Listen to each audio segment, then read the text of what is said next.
આ તરફ વાત કરીએ રાજકોટમાં ડુંગળીના ભાવમાં વધારો છે ત્યારે મોંઘી ડુંગળીને લીધે ગૃહિણીઓનું બજેટ ખોરવાયું। રેસ્ટોરન્ટના વેપારીઓની મુશ્કેલીમાં વધારો થયો। ડુંગળીના ભાવ વધારાની અસર બજારમાં જોવા મળી। ડુંગળીના વેપારમાં પણ ઘટાડો થયો છે। ડુંગળીમાં ભાવ વધતા લોકો પરેશાન થઈ ગયા। આગામી દિવસોમાં ભાવ હજુ પણ વધવાની શક્યતા છે। રવિ મોટવાણી સંવાદદાતા રાજકોટથી જોડાયા છે મારી સાથે। જી રવિ, ડુંગળીનો ભાવ વધ્યો, રેસ્ટોરન્ટ માલિકો હોય કે ગૃહિણીઓ તમામના બજેટ ખોરવાયા, શું વિગતો?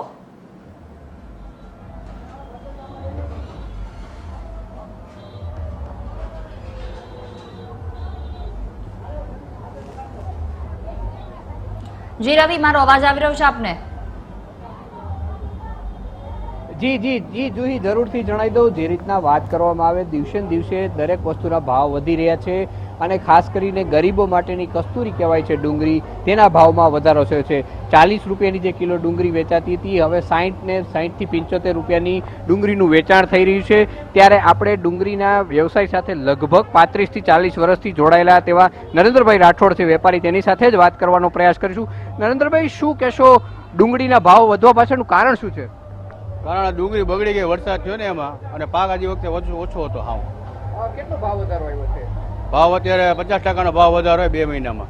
આ ભાવ વધારો તો નવી ડુંગળી વાવેતર ઓછું થયું છે અને વરસાદ વાવેતર તો નવી ડુંગળીનું હવે થાય। હવે જો નવા વાવેતર ઓછું થાય તો હજી ભાવ વધશે। તમારી દ્રષ્ટિએ હજી કેટલો ભાવ જશે? 80 થી 100 રૂપિયાની આડેગાળે જઈ શકે હજી। તો આ વેપાર ઉપર અસર થતી હોય છે, શું કહેશો ડુંગળી? ના, ઉપાડ ઓછો થઈ જાય, ખપત જે હોય ઓછી થઈ, રોજની માની લ્યો કે 500 કિલો ખપતી 250 કિલો વેચાણ થઈ જાય। એટલે તમારા વેપારમાં પણ અસર થાય છે। આવા ડુંગળીના ભાવ વધારે પાછળ કેટલા ટાઈમે આવતું હોય છે, શું કહેશો આને લઈને? એનું તો કાંઈ નક્કી ન હોય, કાંઈ નક્કી હોય। ભાવ તો ઓછો વાવેતર હોય તો ભાવ વધે, વધારે ભાવ હોય તો ભાવ ઘટી જાય। તમે છેલ્લા 30-40 વર્ષથી આ વ્યવસાય સાથે જોડાયેલા છો, તમારી દ્રષ્ટિએ આવો ભાવ વધારો આવ્યો છે? એ આવ્યો છે, એની પહેલા આવેલો છે 1-2 વાર, 3-4 વર્ષે એકવાર આવે આવો ભાવ વધારો।